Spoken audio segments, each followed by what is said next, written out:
Ladies and gentlemen, can I please have your attention? Great Scott! There's no crying in baseball! You better hold on tight, Spider Monkey. This is where the fun begins. Good morning, good afternoon, good evening, and good night. That's right, we're ranking Obsession. Obsession is a 2026 American supernatural horror film. In the film, a shy young man uses a supernatural wish to make his longtime crush fall in love with him, only to discover that getting exactly what he wanted becomes a terrifying nightmare. I will say that when I started watching all these movies every single week, going to the theater, one thing I said I wouldn't do anymore is watch trailers. I just think in the last decade or more, trailers have become honestly less important to a movie. Actually, I think they've become a detriment to a movie. A lot of times they just don't know what they're doing. They show way too much and they'll show you all the good parts before you even get to the movie. I just don't like it. I think it ruins a lot of movies. Sometimes it makes you think a movie is going to be about something and it's not, and it's usually worse, or it just literally shows the best parts of the entire movie or the best scenes that would have been better off to just not show you anything at all and have you see that authentically in the movie. But because you know it's coming, it kind of ruins the experience. So I stopped watching trailers for movies a while ago. And this is a movie that I'm glad I didn't. Now, I haven't watched the trailer still up to this point. But along with not watching the trailer, you also don't really get to hear much about movies, right? How people feel about them. I don't get to hear the good or the bad about them because I just avoid it altogether until I make my own opinion. And then I might go out and kind of see, hey, what did people think about it? Because I already watched it and formed my own opinion, and it doesn't get persuaded by everyone else's. And so this movie was really nice because I got to watch it, really enjoy it. It's a very unique, interesting movie that's just high quality. It's worthy of being in the theater, and then coming out of it so surprised, not really having much expectations, and seeing that everyone else enjoys it as well is really fun and interesting. And this was a good film. Let's talk about why with the 10 essential aspects of a movie. First is plot. Does the movie follow a comprehensive story arc and is plausible within a world that has been created? Now, this story is not unique. We've seen it before, whether it's in TV shows or movies. You've seen this idea played out. This idea of someone loving somebody else and being infatuated with them, and that person just not reciprocating the same feelings. So they decide to, usually in some supernatural way, have that person fall in love with them, even though that was not their decision. And of course, with this being a horror movie, it doesn't go well. And I'll say, even though I've seen that kind of story played out before, the way that they tell this story arc is very unique and interesting. It definitely feels fresh in some way. It makes you think a lot because of the way that it has been told. So even though it is not necessarily a new premise, the way that it is approached feels new, and I really enjoyed that. I thought a lot of the aspects of storytelling that were deliberate are very interesting and make you think about some of the characters and the way that the story progresses and why it does that way, why it progresses in that manner. Now, I will say that there are several moments in this story where things don't progress the way you want them to, because you would do things differently. You would handle the situation differently than the main character. So a lot of horror movies, you get that situation where the main character makes a dumb decision, and something like a slasher film, you just go, yeah, is what it is. You know, that's what you have to do you have to have some dumb characters who make some dumb decisions to get some good kills. I will say that here, I was a little more frustrated because things were not happening when I thought they should, right? I'm looking at this main character, putting myself in his shoes and thinking, I would not do that. Why aren't you doing this? And it's frustrating at first, but that's the point, because at some point you realize, oh, like, it's because me and the main character are not the same.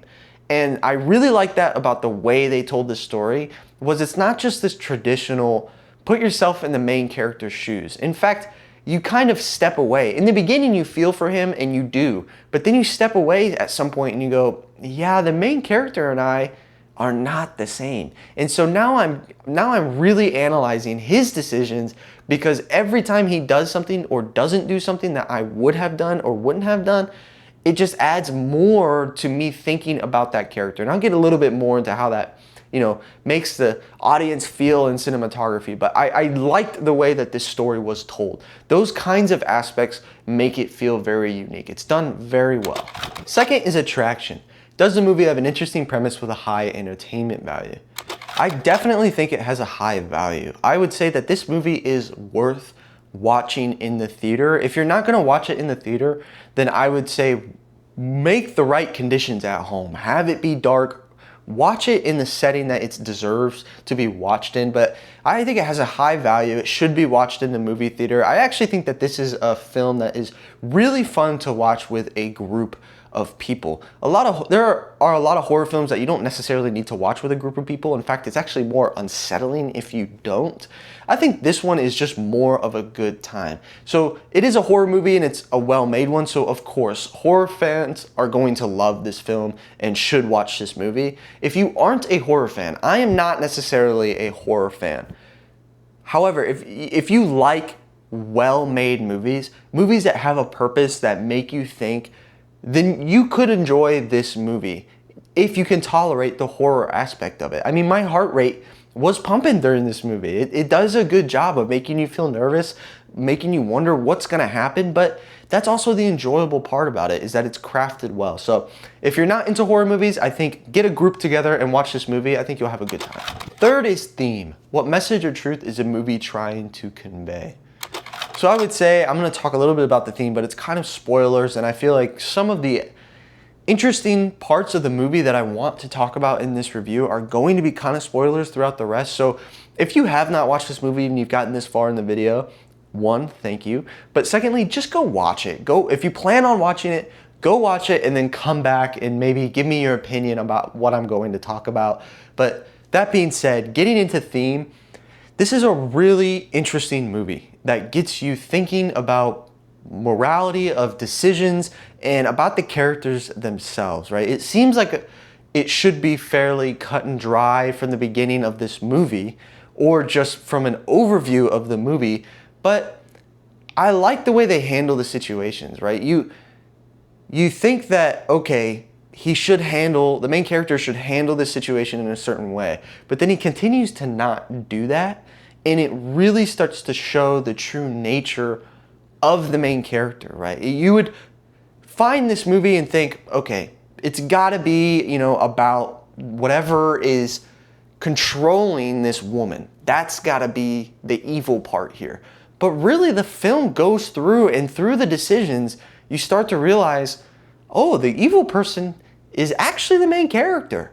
And a lot of what he does and doesn't do shows that in very subtle ways. Like throughout the entire movie, I slowly was just like not rooting for this guy anymore. I was actually like, yeah, this guy is not a very good person and he's not making good decisions. He's actually incredibly selfish and obsessive. And one thing I would talk about, if you've seen the movie, the scene in which she's sleeping and he gets up and he's gonna go meet his friend, and the original Nikki is talking to him because the one that is physically there is asleep, and she just instructs him, hey, kill me.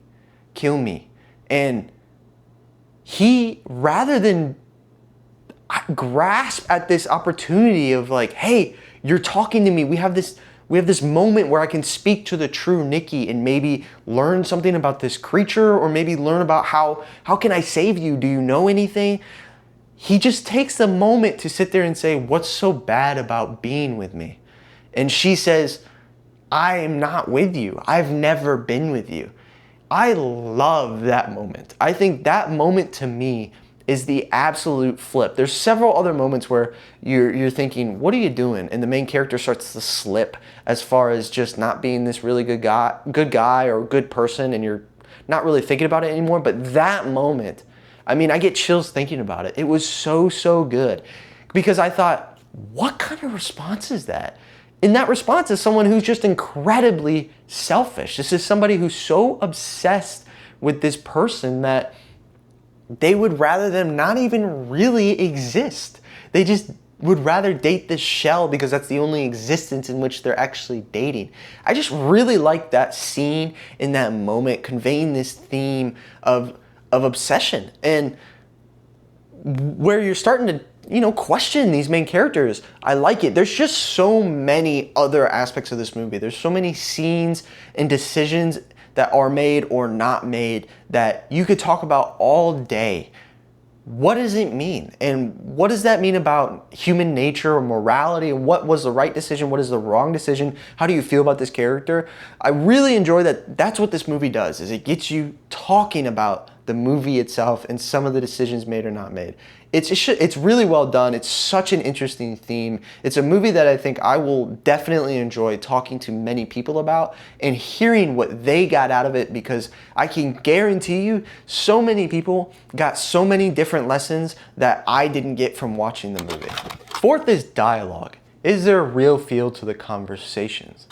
One of the hard things about critiquing a movie or judging a movie based on these specific things is when you're really into a movie like I was with this one, you're not necessarily thinking about them, or you're not necessarily noticing all the little details because you're just so focused on the story and wondering what's going to happen or not going to happen, which is a fantastic quality, but it does make my job harder when talking about these things. And looking back, the dialogue is actually really well done because it just conveys very interesting feelings and moments that you're not necessarily thinking about how well it's crafted, because it's already just giving you the feeling it was meaning to give you. So I thought the dialogue was actually decent until I went back and thought about it. One thing that's really well done is I like the way that they give information throughout. I always enjoy when a movie kind of just subtly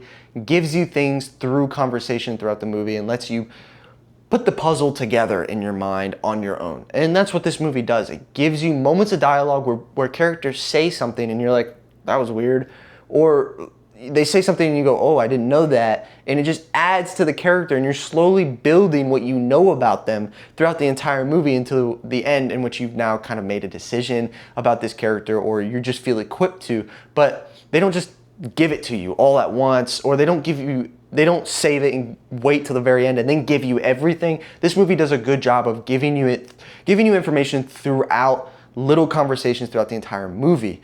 One thing I also liked about this movie is that there was just this weird tone and way that conversations went, and it felt very purposeful looking back. Looking back at it, you can clearly tell that she changes, and it's the way she says things. You can tell that this thing, whatever it is, it doesn't know how to be human. It's learning that. So there's always subtle things in the dialogue that just don't sound right. So not only are there certain things that she physically does that make you go, that's not normal, that's really weird.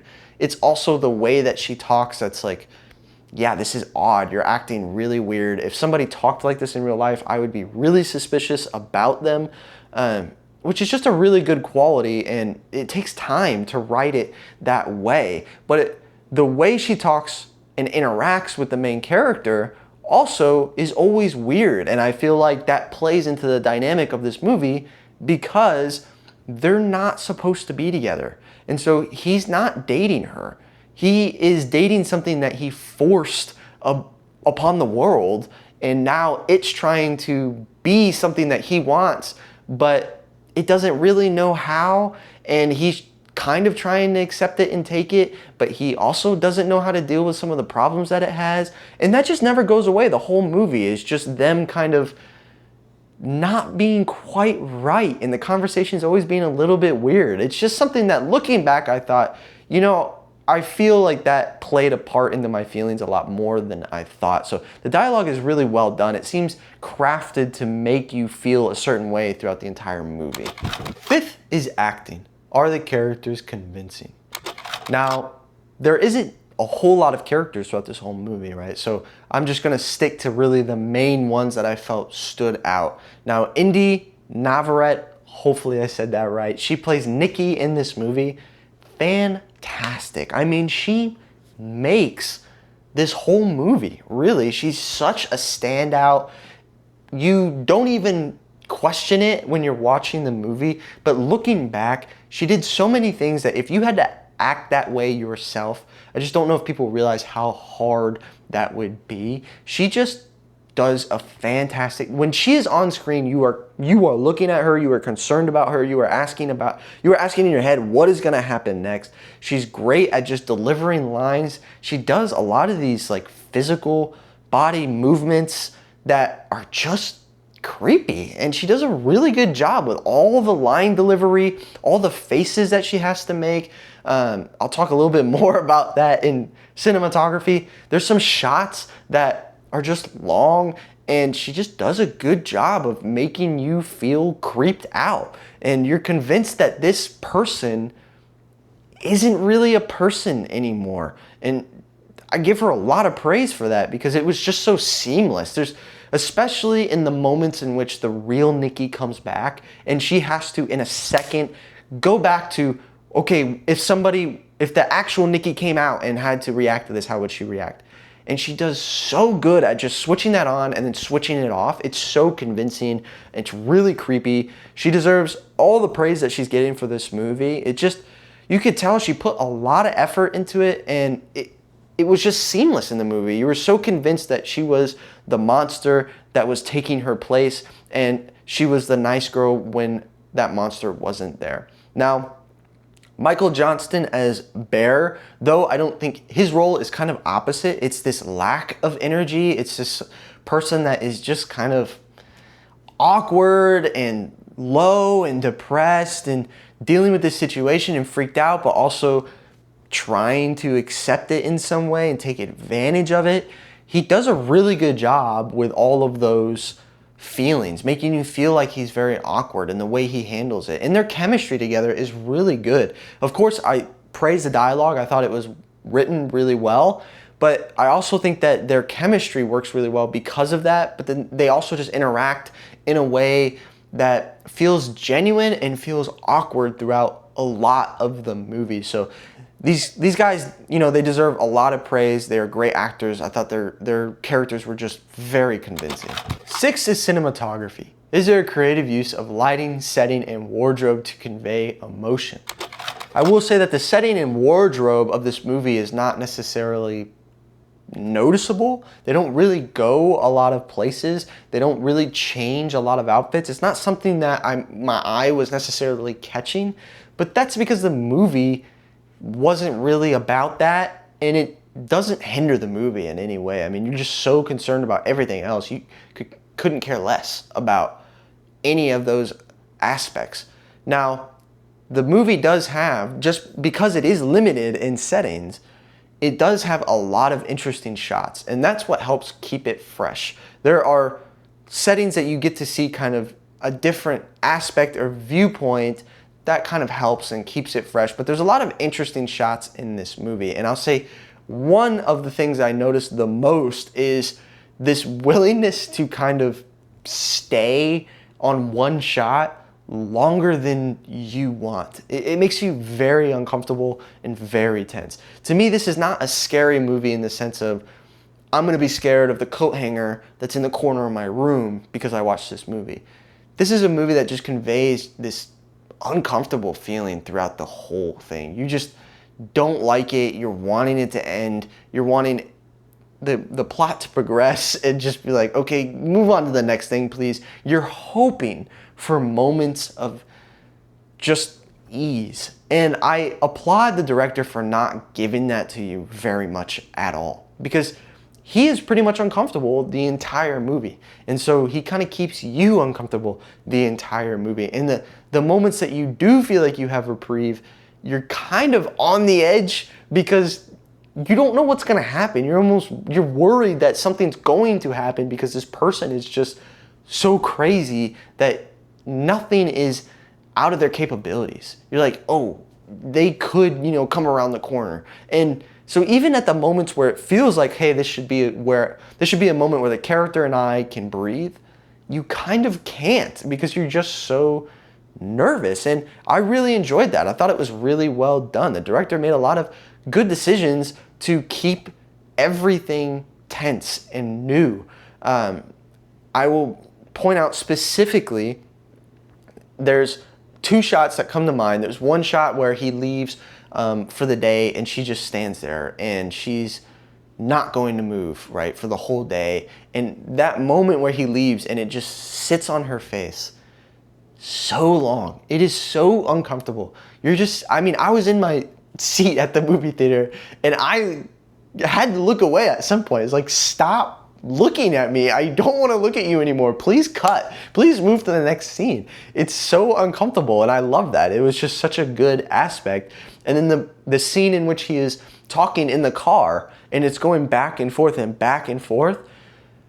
Man, you just knew something was going to happen and you're waiting for it, but you're like just on the edge of your seat, like, you dummy. What are you doing? Why are you here? Like, something is going to happen. Why are you here? And I was like getting uncomfortable, and then when the thing happens, it was like, oh, like, I was like, no. I just couldn't help but just physically express what I was feeling, just this uncomfortableness, this like knowing this impending danger was there. It's really well done. There's so many shots that are so simple but really effective because of the way the story was building. So I give the director a lot of credit for being creative and giving you these moments that are memorable.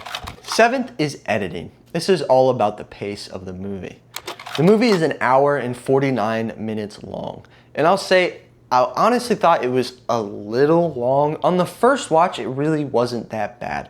But there was a moment in the movie where I was like, okay, are we going to progress here? Are we going to move the story forward? Like, what's happening? And not long after that, it did move forward and had some things progress. So overall, the time didn't feel that bad because the story moved along at a decent pace.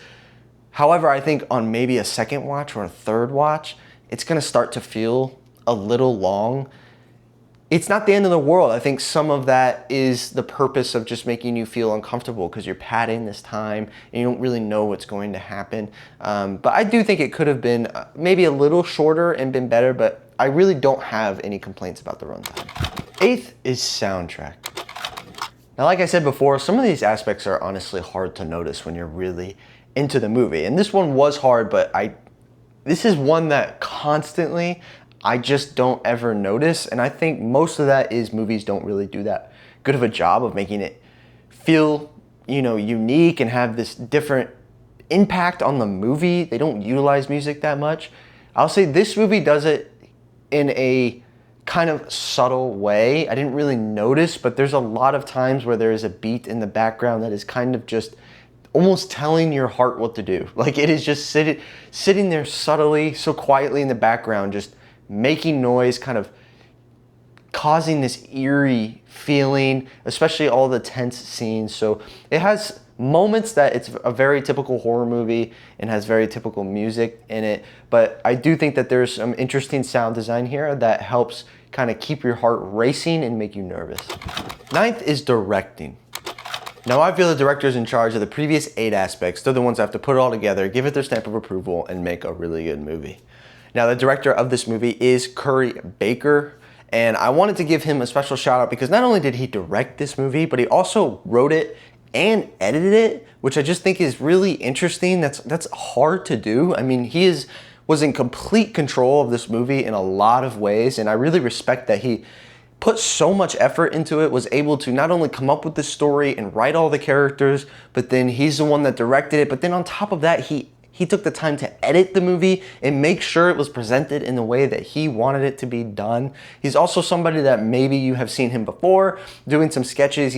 He did get the start of his success through YouTube, making comedy sketches and shorts that were really funny, and he got successful off of that, but then branched off and did make Milk and Cereal, which is not necessarily a feature film. It was released to YouTube, but it is a full story and similar to a film in that way, but it just wasn't big enough to be put in movie theaters or put on streaming or anything. I believe he literally made the movie for less than $1,000. So that was kind of his first film, but not necessarily a full actual credited film. So Obsession is his first one. This is the first movie that is a feature-length movie that's released in movie theaters, and I was incredibly impressed. I just think he did a really good job with just knowing what he wanted out of the product and giving you something that didn't need $1 million to be fantastic.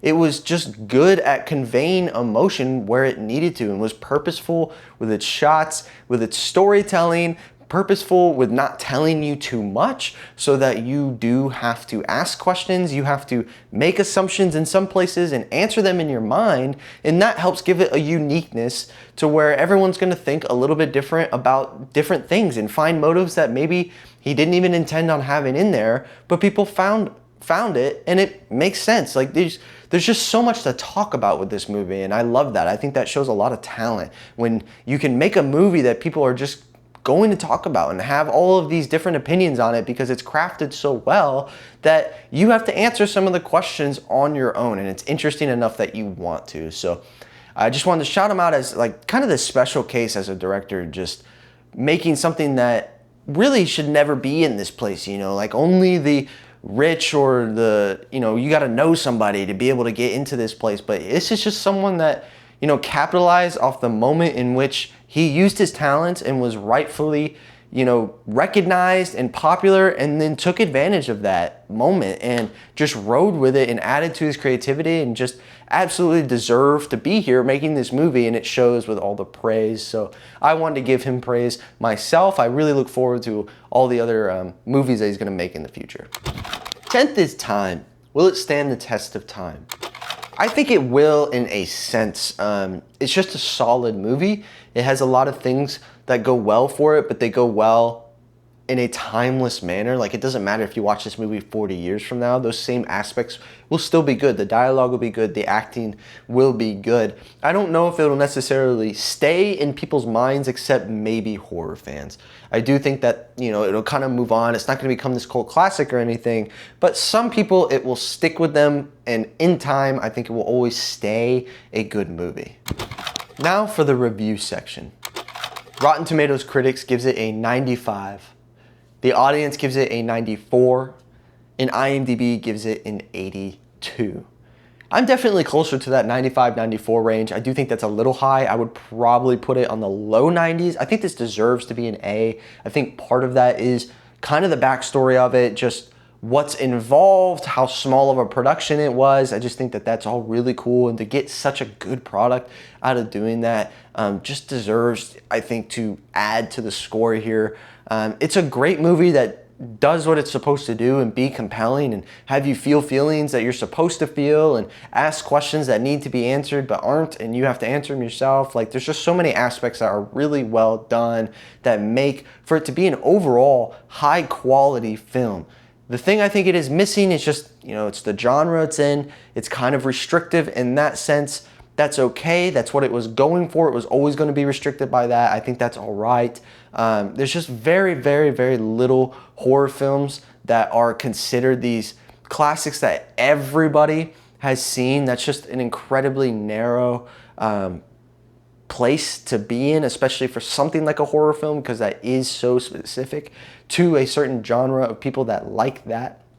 I don't think this hits that for me, right? I don't think this is going to be remembered in that way. I think there's certain qualities about it that don't make it unique enough or just stand out enough to do that over time. So I think it's something that deserves to be in the A category, in a low A, where I think something like 95 and above, like that is all movies that are just absolutely, you need to see this movie in your lifetime. If you haven't, what are you doing? I don't think this movie necessarily fits in that category, but it's a movie that I would recommend and say, hey, this is a really well done film if you haven't seen it and are into this kind of movie. Finally, for the rankings. For the year of 2026, out of 3 total movies on the entertainment side, it is going to be first above Mortal Kombat 2. Though I think Mortal Kombat 2 is more of an entertainment kind of movie. It's one that doesn't take itself as serious and is supposed to be more fun. It does end up being a lot of fun. However, it is restricted because it is a Mortal Kombat movie and they lean heavily into the Mortal Kombat aspect. So I think on a general audience, if you don't know Mortal Kombat, you're not going to enjoy it as much. And that's okay with me. You have to make movies that are for fans and are niche and are going to be great to the people who love it, but not to the general audience. That's okay. But it is going to somewhat hinder it because I just don't think as many people are going to like it unless you know what's going on. So even though Obsession is not necessarily an entertainment kind of movie, I think it has objective qualities that even if you weren't a fan, just like you don't know much about Mortal Kombat, if you don't really love scary movies or care about them that much, the movie is done with such quality that I think more people are going to say, hey, you know what, I don't really like them that much, but that was an interesting and good movie. I think that's going to happen more often with Obsession than it will for Mortal Kombat 2. Now, cinematically, out of 3 total movies, is going to be first above Mortal Kombat 2. This one's not even really close. Mortal Kombat 2, like I said, is much more of an entertainment movie, but it does have cinematic aspects that are really well done. The fights are really cool, the characters are cool, you know, the setting is awesome, but it's not even on the same level. They're not even close. Obsession is so much more cinematic and definitely has you feeling so much more emotion throughout the movie. So those two honestly aren't even really that comparable. Now for the decade of the 2020s, out of 69 total movies, on the entertainment side, it is going to be 26th, just below F1 the movie and above Mortal Kombat 2. Now, one of the ways with my new system that I'm ranking some of these movies is on rewatchability for myself. So I kind of combined my own opinion with the opinion of the general audience. And so this is a movie that, in my opinion, I would not really ever watch again, right? Not because it is a bad movie, but it's not necessarily my taste. It didn't hook me in that way. If you are a horror fan, this movie is absolutely rewatchable. You're gonna watch it all the time. And you would rank it so much higher on entertainment. But one of the ways I judge that is, would I spend my money to buy this movie? Would I buy it and put it on my shelf? Because that shows a commitment to spend my hard-earned money, because I will watch that movie again.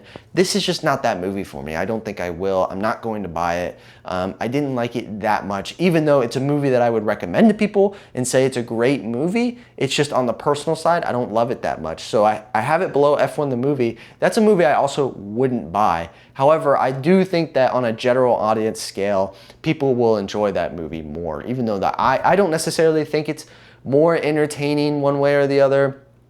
I do think that most people do find that movie more entertaining. It's one that's stuck around. I still hear people talk about it, even though it's a year later. People really enjoyed it. Even if it wasn't F1 fans, I actually find that most of them aren't F1 fans. They really enjoyed that movie. So I think it has more of a wider appeal than Obsession does. And it's above Mortal Kombat 2 for the exact same reasons as before. Cinematically, out of 69 total movies, it is going to be 5th, just below Smile 2 and above Civil War. Now, this was a really hard decision for me because I personally really loved Smile 2, and Smile 2 has stuck with me in a lot of ways. It wasn't as well received, I think, by the general audience as Obsession, but I do think that Obsession has much more of a how do I put it, like a heartwarming story behind it, behind the director, behind the budget. Like everything that goes on behind the scenes with that movie is really heartwarming and is nice and cool to hear. So I think people are praising it even more, which they absolutely should. But I think if you look at these two movies objectively as just films, they're both fantastic films. I mean, Naomi Scott does an amazing job in Smile 2. I would say just as good of a job as here in this movie.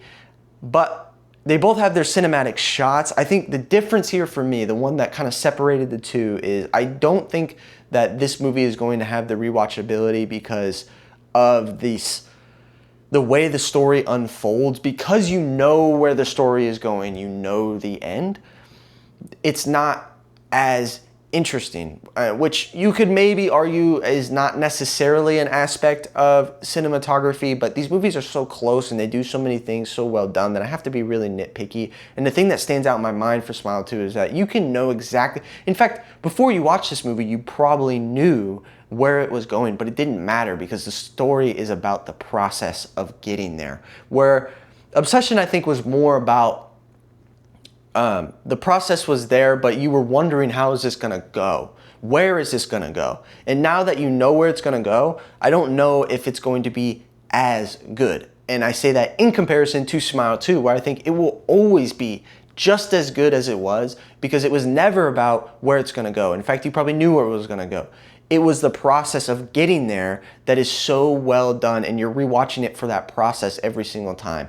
If you wanted to switch these two and say, hey, you're wrong, I think Obsession is better than Smile 2, I think even on objective terms, there's an argument there. These movies are really close in my mind. Smile 2 just sticks out more to me. So this one does have a little personal bias. I think that there's some objective things to point out for me on Smile 2 in comparison, but I do think there's probably other objective things to compare with Obsession over Smile 2, and I wouldn't necessarily fault you. It's just the way I was looking at it. Now, I do have it above Civil War, and I think a part of this is just, I think Obsession has a little bit more creativity in its cinematic shots, even though Civil War is a very interesting story, and I like the way that they told it and the perspective that they told it. It had a lot of care. I really like the reporter aspect of that. I thought it was well shot, and there was very specific shots. There's something like the music in that movie I don't think is perfect, and there's some emotion at certain points. I just think Obsession has more going for it. Like, they do everything, but then they just do it a little better, and I don't have any real faults with Obsession, other than, again, maybe that rewatchability, but like I think it will always give you that feeling because it's shot so well and the acting is done so well. So I just think that Obsession kind of hits harder on some of those notes, like the emotional attachment and feeling there, than Civil War does, especially throughout the entirety of the movie rather than just specific points. Now, all time, out of 85 total movies on the entertainment side, it is going to be 40th, just below F1 the movie and above Mortal Kombat 2. It's there for the exact same reasons as before. Cinematically, out of 85 total movies, it is going to be 6th, just below Smile 2 and above Redline. I have it above Redline. Redline, I just give it so much credit because it has so much. It's so fun. It's so entertaining. There's so much going on. It feels big. They have all these storylines and these worlds, and it's like that movie, every single time you thought something was crazy, it just one-upped it 15 minutes later, and then 15 minutes later one-upped it again. Like, it just had so much going for it. Like, it just kept getting bigger and bigger, and I love that, and the feeling it gave you, and there's some anxiousness in there, and there's just some fun in that movie. But I will say that I think as an art form, Obsession, I think, does the feelings a little bit better. I think they're just more intense, and it's creative with what it has. I think Redline's just unique, so that's really nice about it, but I don't think it ever really touches the feeling aspect that Obsession does, and I value that the most. I think conveying those feelings is one of the hardest things you can do in film, and even though I think that fear is probably one of the easier ones to do, this one, I think, does it in a unique way that like sticks with you and will always be there, and I just give it more credit for that. But again, could you argue both sides? Probably. It's just where I kind of ended up because Redline doesn't do that for me on the emotion side. Okay, that's all I've got for Obsession. The list definitely gets harder and harder to rank. You got to get more and more picky, and of course, I have to throw my own personal bias in there. So, how did you feel about it? If you watched this movie, please comment down below. If you got this far, thank you. Thank you for getting this far. I'm sure this is going to be a fairly long video. It always is when it's movies that I really enjoy and have a lot to say. Please tell me your opinion. That's what I care about. I want to know what you thought, where you agree with me, where you disagree with me. Please put down below whether you thought, you know, is Smile 2 worse? Is Redline better? Let me know. I always enjoy interacting with you guys. I always enjoy hearing what you guys have to say. That was the whole point of me making this thing, is just to interact with people who also love movies. So please do that, or just write down a movie that you want me to review, and I will put it down on my list, and I'm going through that list, and I will review it and tag you in it so that you know when it releases. But otherwise, that's all I got. I'm Mr. Majoritarian. Stay classy, San Diego.